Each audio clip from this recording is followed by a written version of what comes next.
Bonjour de nouveau à tous nos amis de langue française pour ce rendez-vous hebdomadaire de réflexion de foi sur la conjoncture que nous vivons, sur la pandémie, le confinement.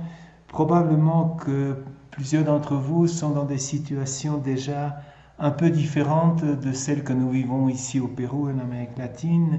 Ici, nous sommes dans la pleine tourmente de ce virus incontrôlable et dans le débordement de l'État, du système sanitaire.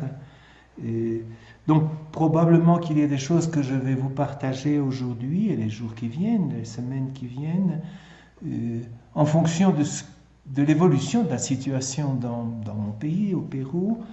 Et peut-être qu'il y a certaines choses que vous devrez traduire ou relire d'une autre manière en fonction du moment que vous êtes en train de vivre dans vos pays.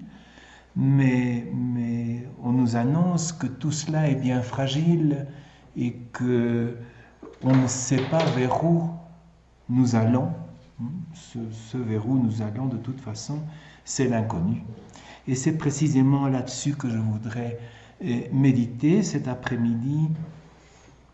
Je voudrais vous inviter à revenir aux trois grands visages de Dieu dans la Bible et dans l'Évangile.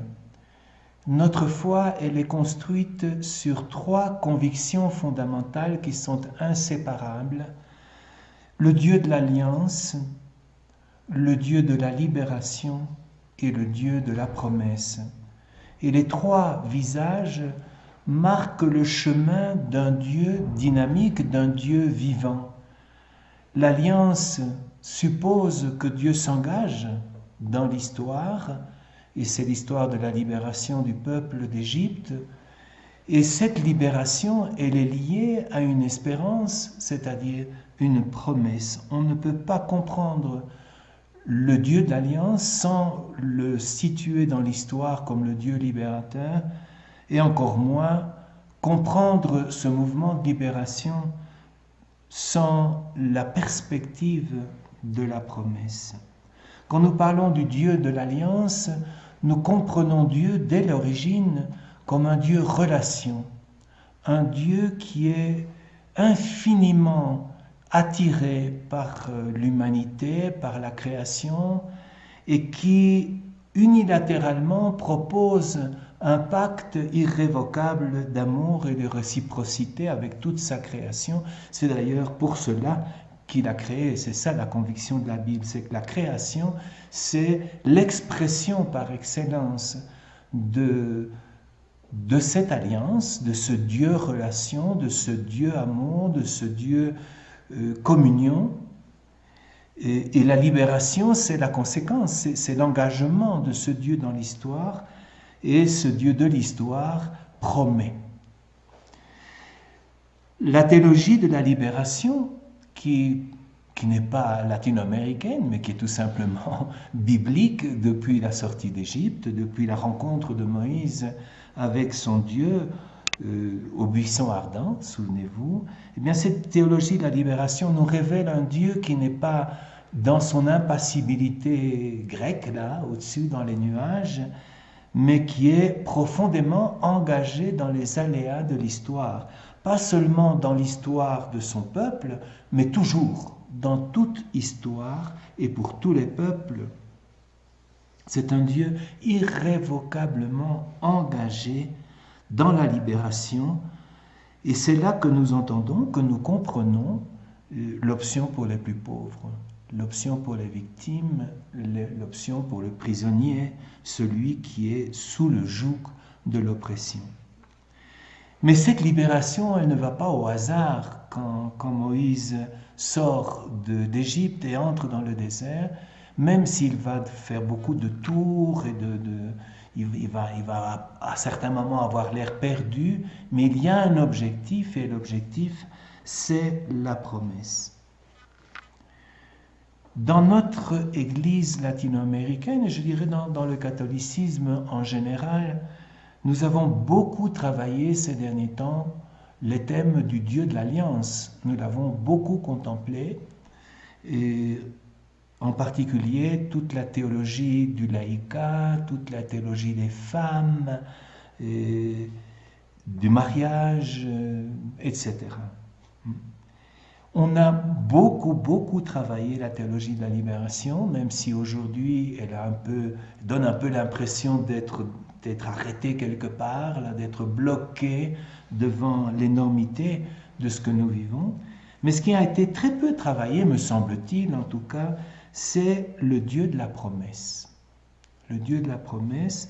Et il me semble que ce que nous vivons aujourd'hui, que les nouvelles impasses de la conjoncture dans laquelle nous nous trouvons, de cette pandémie, de cette mise en question d'absolument tout, partout,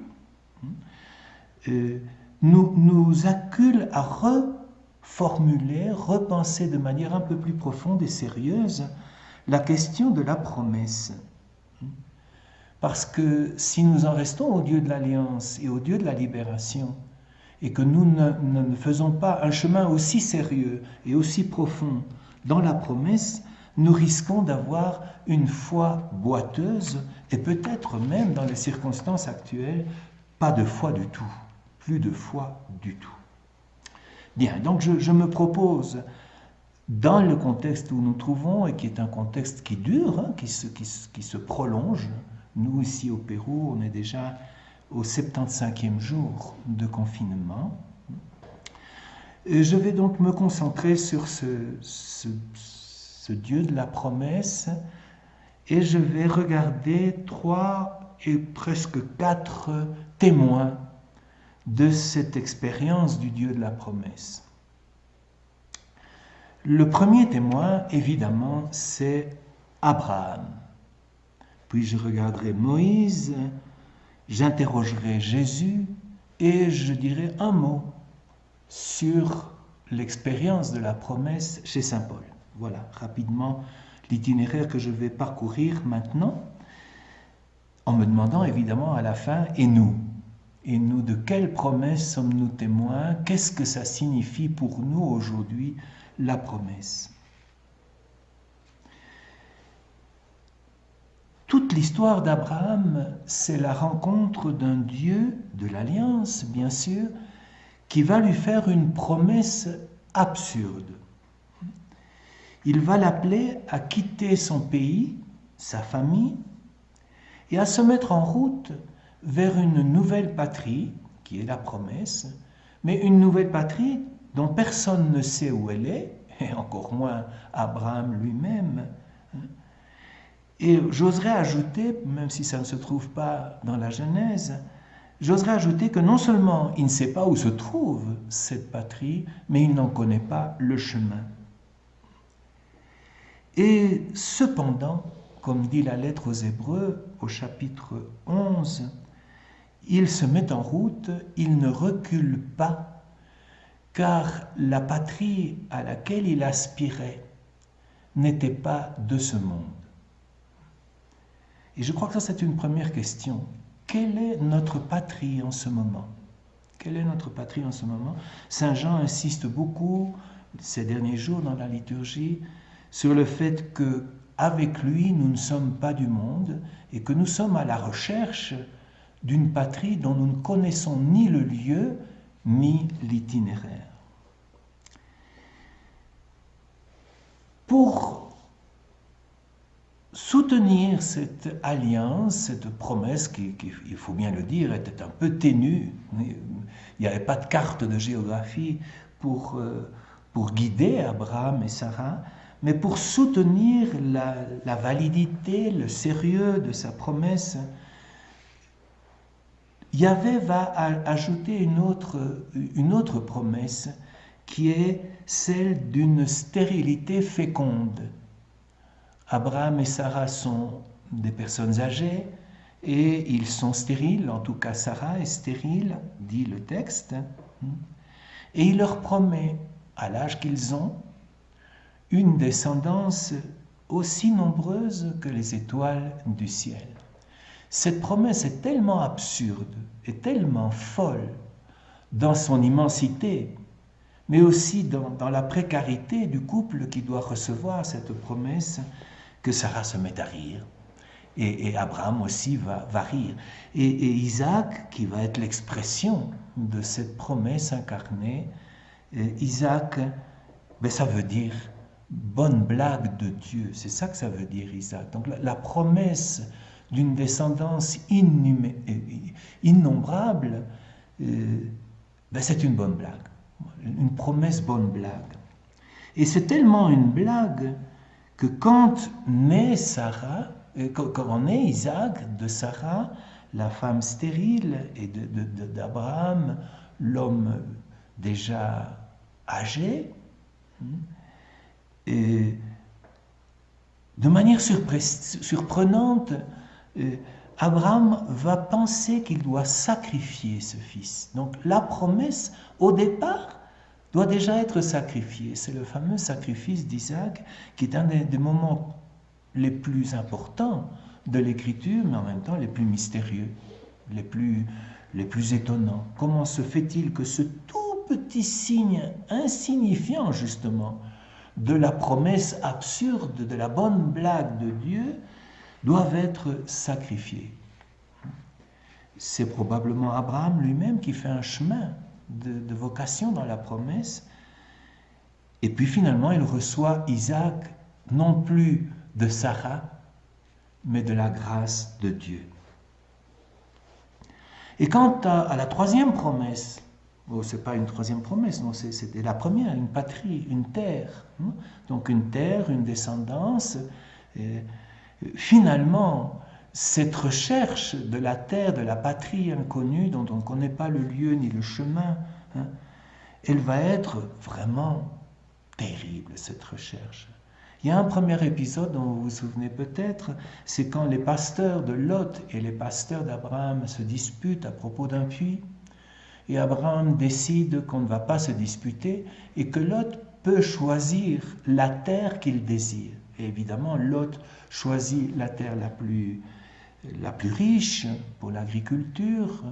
Il va descendre vers ce qui après va être la mer Morte, selon le mythe de la Genèse. Et Abraham en reste avec une immensité tout à fait désertique. Donc la terre où coule le lait et le miel, finalement c'est un désert. Quelle déception ça a dû être pour Abraham, et cependant il s'accroche à la promesse. Et finalement, la seule terre dont il va être le propriétaire à la fin de sa vie, c'est le tombeau de Sarah.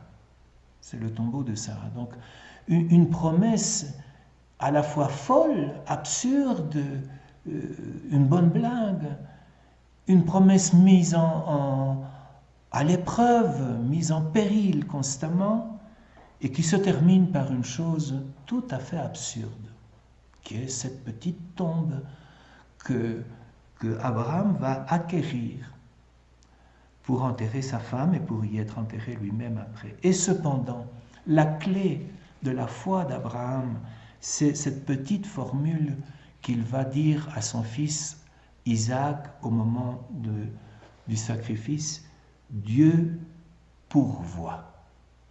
Dieu pourvoit. Restons avec cette expression, Dieu pourvoit, au bout de tout un chemin de frustration apparente de ces promesses folles de la part de Dieu. Je passe au second personnage, Moïse. Et Moïse, confusément, sent une promesse, mais c'est la promesse qu'il se formule à lui-même quand il est jeune, et c'est la promesse de la libération de son peuple de l'esclavage. Mais comme il s'agit de son propre projet, il va se tromper, évidemment, il va pas vraiment prendre les chemins de Dieu. Il va essayer, il va mettre en route un projet politique violent. Souvenez-vous qu'il va tuer l'Égyptien qui traite mal un de ses concitoyens, un de ses compatriotes. Mais cette première tentative de créer une promesse, de s'inventer une espérance, de s'inventer un avenir, va être évidemment tout à fait frustré, puisque ça va être connu, ce crime va être connu, et il va s'enfuir. Et c'est justement au moment de cet oubli, de cette tentative d'oubli de son premier projet, de sa première espérance, qu'il va faire cette expérience mystique fondatrice du buisson ardent. Il ne s'agit plus d'un projet humain de libération, mais bien d'un don. Et à ce moment-là, il se déchausse, dit l'Exode, il se déchausse pour écouter la voix de Dieu qui lui dit « J'ai vu, moi, la douleur de mon peuple et j'ai décidé d'intervenir, de le libérer. » Moïse, échaudé par sa première expérience, essaye d'échapper à cet appel, et Dieu se fâche et lui dit « Je vais te mettre un haut-parleur avec toi, ton frère Aaron va t'accompagner, mais moi je suis celui qui mène le projet de libération. » Le projet de libération de Dieu à travers Moïse et Aaron, lui aussi va être terriblement frustré. Non seulement Moïse va rencontrer évidemment l'objection de l'oppresseur, du Pharaon. Tout ça évidemment est un langage mythique, hein, ne l'oublions pas, mais c'est un langage théologique. Il va rencontrer jusqu'aux dernières limites l'objection, l'opposition du Pharaon, mais le plus douloureux, c'est la permanente objection et opposition du peuple, de son peuple qui ne veut pas de la libération. Au fond, le peuple ne veut pas de la libération que Dieu lui propose et n'est pas intéressé par la promesse. Ce qui l'intéresse, ce sont les oignons d'Égypte. Il préférerait mourir dans l'esclavage que tenter l'aventure de la promesse à travers le désert. Plusieurs fois, Moïse va être tenté de jeter l'éponge. Il va y avoir une série, et Dieu aussi d'ailleurs, et Dieu aussi, c'est très intéressant de voir comment Dieu veut changer ses projets et comment, à d'autres moments, Moïse va défendre le peuple contre lui-même, presque, très souvent. Donc Moïse a pris la défense de son peuple, d'un peuple qui ne veut pas être libéré et qui n'en a rien à cirer de la promesse, de la terre promise. Et puis de manière très mystérieuse, la vie de Moïse va se terminer par une autre frustration de la promesse. Il ne va pas pouvoir entrer dans la terre promise. Il va mourir tout seul sur le mont Nebo, avec simplement la permission de regarder la terre promise de loin. Il la regardera de loin, c'est ce que dit aussi la lettre aux Hébreux. Et ils la virent, donc ils n'ont pas pu voir la réalisation de la promesse, mais ils la devisèrent, ils la virent de loin. Ils la virent de loin. Mais ça a été la seule chose que Moïse a pu réaliser de la promesse, un peu comme Abraham, Dieu pourvoit. Quant à Jésus, son discernement, si vous voulez, son discernement de la promesse dont il était le porteur et le témoin commence au baptême avec Jean-Baptiste, et là déjà il est confronté à une théologie qui va être vraiment très différente de la sienne. Jean-Baptiste est un prophète de malheur et de jugement, il annonce le châtiment et la conversion. Tandis que Jésus, en se confrontant à son maître Jean-Baptiste, va petit à petit entendre une autre voix, une autre théologie, qui est celle de la miséricorde, qui est celle de l'option pour les pauvres, qui est celle du pardon inconditionnel. Et c'est un moment clé, c'est dans un moment clé qu'il va vraiment opter pour une promesse surprenante. C'est au moment des tentations, les grandes tentations, qui sont aussi un récit parabolique, ne l'oublions pas. Ce sont comme trois projets. Un projet politique, un projet religieux, un projet économique. Et chaque fois, on lui propose, ou il se propose à lui-même, dans son débat intérieur, dans son discernement, il se propose une alternative de pouvoir et une alternative de fragilité. Et chaque fois, il va renoncer à la puissance et il va choisir la petitesse, la fragilité, la précarité. Et c'est ça la promesse. Le royaume que Jésus va prêcher, c'est la promesse de la rédemption à partir d'en bas, d'un monde nouveau à partir des plus petits. Eh bien, on peut dire aussi que Jésus, dans cette promesse, dans son don total à cette promesse, va être frustré. Lui qui jouissait d'une telle intimité avec son Père, va se retrouver seul à Gethsémani, il va commencer à douter, il va se demander s'il avait vraiment bien compris, et surtout il va se demander pourquoi son Père l'a abandonné quand il crie cela sur la croix. Lui qui avait connu une intimité profonde avec ses amis, il va se retrouver seul et abandonné de ses amis. Il va mourir tout seul.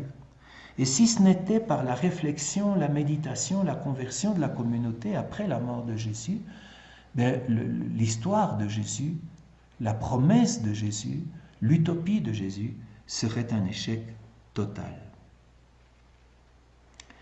Je voudrais terminer avec Saint Paul. Saint Paul à qui aussi Jésus fait une promesse quand il le rencontre sur le chemin de Damas. Et cette promesse, elle est profonde, elle est diverse, et Paul va la travailler dans toutes ses lettres, dans toutes ses missions. Mais il y a un élément de cette promesse qui est important, et c'est la promesse de la parousie. Tous ces jours-ci, dans la liturgie, Jésus annonce son retour dans Saint Jean, la parousie. Et la première génération, et c'est pour ça qu'ils furent si audacieux, si capables de vendre tout, de vivre dans le partage, c'est parce que la première génération était convaincue, et Paul le premier, qu'il ne mourrait pas avant le retour du Christ, que la parousie allait être immédiate. Voilà, encore une promesse frustrée. Et puis bon, le vieux Paul va devoir dire, oui, peut-être que c'est pas pour maintenant tout de suite,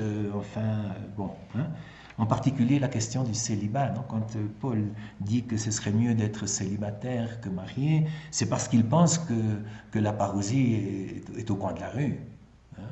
Mais quand il se rend compte que ça n'arrive pas, au contraire, il dit, mariez-vous. Mariez-vous. Bien. Bon, je termine ce point en disant, mais au fond, chacun des grands témoins, on pourrait multiplier ces grands témoins, a eu une idée de la promesse, et cette idée, elle a été frustrée, et chacun d'eux a dû se contenter de la foi. Dieu pourvoit, dit Abraham, foi pure. Moïse voit la terre promise de loin, et Jésus s'avance vers ses bourreaux dans le total aveuglement de la foi et la totale solitude. Et je pose alors la question, qu'en est-il des promesses modernes et postmodernes auxquelles nous avons donné notre foi et nous continuons à donner notre foi? Je pense la démocratie, ça c'est quelque chose dont nous avons hérité de nos pères, mais qui était la grande promesse, la justice, le progrès dans les années 60, 70, le progrès. Aujourd'hui, l'écologie, le respect de la planète et des écosystèmes. Pour nous chrétiens, pour nous catholiques, l'espoir de Vatican II. Plus près de nous, le synode de l'Amazonie et les espérances magnifiques qu'elles avaient sollicitées. En Amérique latine, la conférence de Médellin et l'option préférentielle pour les pauvres.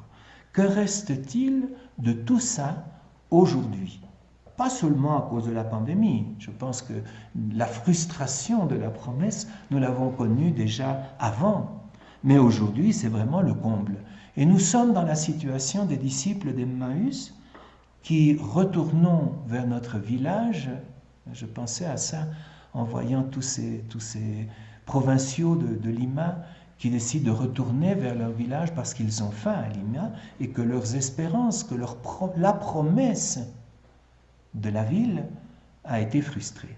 Nous sommes un peu dans la situation des disciples d'Emmaüs qui retournent à leur village et qui disent à l'inconnu qui se joint à eux sur le chemin, nous pensions que c'était lui qui allait libérer Israël, et puis voilà, on est déçus, c'est pas ça. Je vous laisse sur cette question, sur ces questions, Dieu proverra, comme on dit en espagnol, Dieu sera là, je verrai les choses de loin, j'avance dans la nuit, et c'est justement à cela que je voudrais nous inviter en ces jours obscurs. Comment renouer avec l'expérience fondatrice de la promesse? Moi, personnellement, je pense qu'il n'y a pas moyen d'être humain sans la dimension de la promesse, sans avoir devant soi une promesse. Mais comment renouer avec cette expérience fondatrice de la promesse au creux de la nuit, au milieu de la nuit?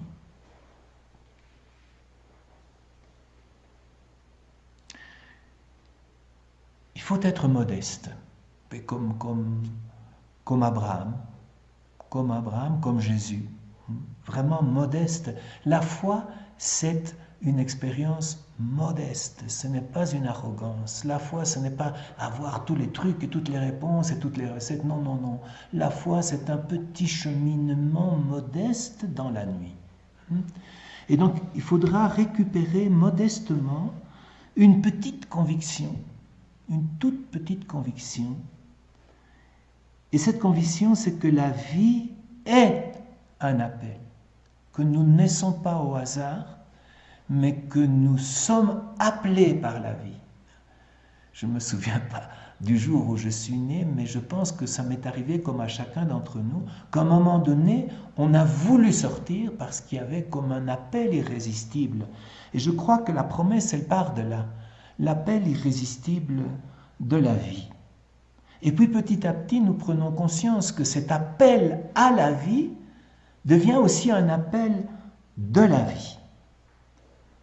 Et peut-être que durant cette quarantaine, nous avons la possibilité, la grâce, de retrouver, de reprendre conscience profondément de cet appel à la vie et de cet appel de la vie. C'est peut-être le temps aussi de discerner entre les erreurs et les réussites.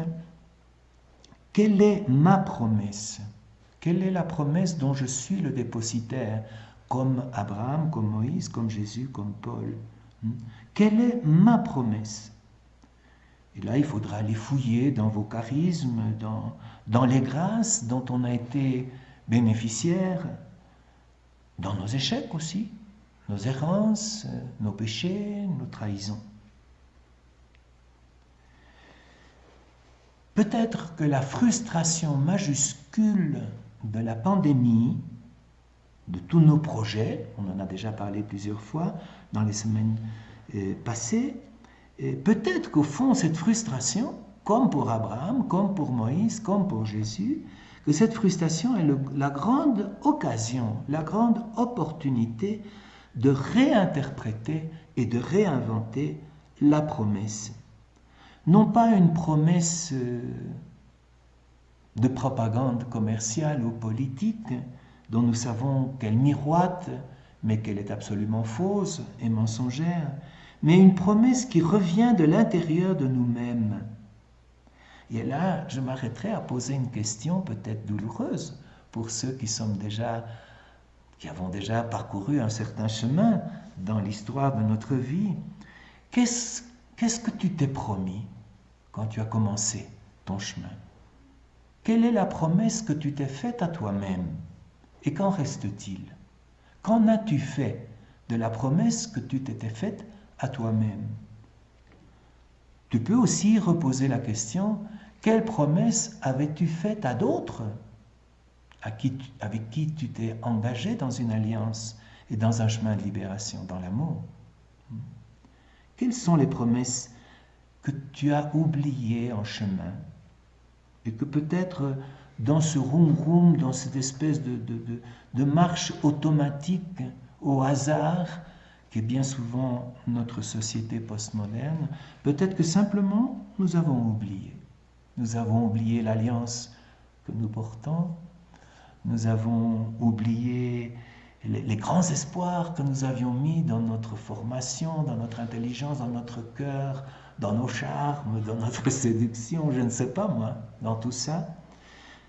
Qu'est-ce que nous nous étions promis au départ et qu'en reste-t-il?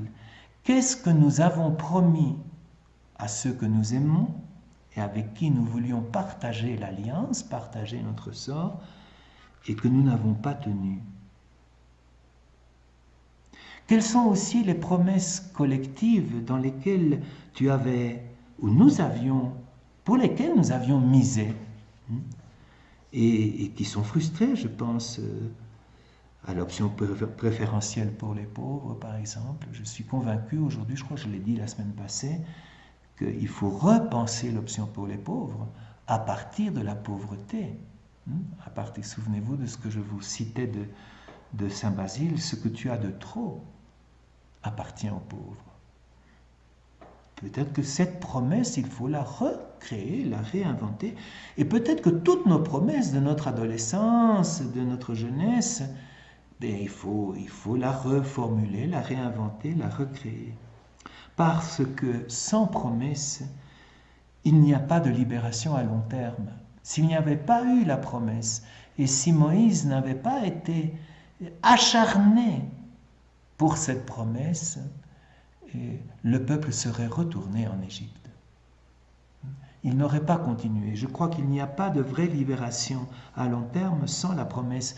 Et c'est peut-être ça qu'il faudrait questionner, mettre en question à propos de notre théologie de la libération latino-américaine. Peut-être que nous n'avons pas été assez acharnés et que, évidemment, nos amis les plus pauvres, les victimes, ceux qui sont opprimés, ont préféré les tombeaux d'Égypte et les oignons d'Égypte. Je termine en essayant de faire une petite synthèse de tout ce que je vous ai partagé. C'est le temps de la promesse. Nous sommes au temps de la promesse. Mais pour ça, je crois qu'il faut se dépouiller d'un certain nombre d'illusions et de réflexes, comme Abraham a dû oublier son image quand il a sacrifié, quand il a pensé qu'il devait sacrifier Isaac, ou quand finalement la promesse d'une patrie extraordinaire où coulerait le lait et le miel, c'est un petit tombeau en plein milieu du désert. Bon, il a dû renoncer à une première expérience de la promesse pour la réinventer. Je crois que nous aussi, surtout les croyants, il nous faut d'abord renoncer à notre idéalisme impénitent. Je crois que l'idéalisme chrétien est non seulement naïf, mais pervers. Nous avons mis notre espérance et notre foi dans des promesses mythiques, irréelles, que nous nous sommes inventées nous-mêmes, et surtout dans des promesses qui sont en dehors de notre réalité. Le ciel, la sainteté, on a misé sur l'irréel et sur des choses qui sont en dehors de notre accès, qui sont hors de nous. Il faut au contraire retrouver les promesses éternelles qui sont à l'intérieur de nous. La pandémie, dans ce sens-là, est un moment de guérison de l'idéalisme irréaliste, extérieur à nous, c'est-à-dire aliéné. L'idéalisme, c'est une aliénation. Et la pandémie, elle signe la fin de nos idéaux. Et j'en ai cité quelques-uns, des idéaux religieux, politiques, de justice, etc. Elle met fin à tous nos idéaux, à toutes les promesses au pluriel, et nous renvoie à l'expérience de la promesse, cette promesse qui est inscrite dans chacune de nos vies. La promesse comme un appel à la vie et comme l'appel qui nous est adressé à chacun dans la vie. C'est le temps du réalisme utopique. Peut-être que ça, c'est un thème qu'on devrait travailler plus. Le réalisme utopique. C'est-à-dire la modestie, de nouveau, la foi, c'est la modestie de la foi qui reconstruit avec d'autres, modestement, de nouvelles utopies. Des utopies simples, mais fermes. Il faut retrouver l'art de nous promettre à nous-mêmes, de nous faire des promesses à nous-mêmes et de promettre à d'autres, aux autres, de nous promettre mutuellement et personnellement en vue de la post-pandémie. Chacun d'entre nous doit se dire quelle promesse je me fais modestement, quelle est mon utopie réaliste pour demain. Pour demain. Il est évident qu'on va devoir recréer une utopie politique, une utopie spirituelle devant cette caricature totalement dénudée, nue, d'une pseudo-démocratie arrivée à ses contradictions extrêmes à cause de son engagement dans l'absolu économique.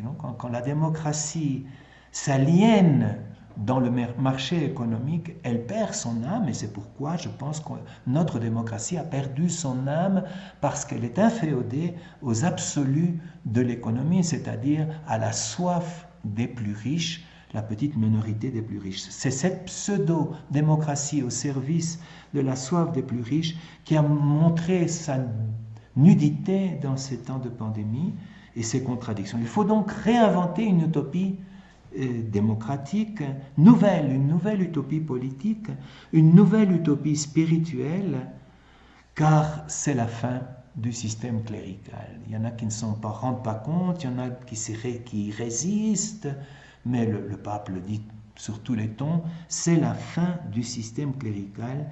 Il faut revenir à une communauté croyante, mystique, servante et pauvre, comme l'avait suggéré le Concile, mais comme ça s'est frustré très rapidement parmi nous. Et pour cela, il faut réouvrir un débat. Il y a trop longtemps qu'on ne débat plus. On s'envoie des selfies, on s'envoie des likes et des choses comme ça, mais on n'a plus le temps de débattre, on n'a plus l'art de débattre.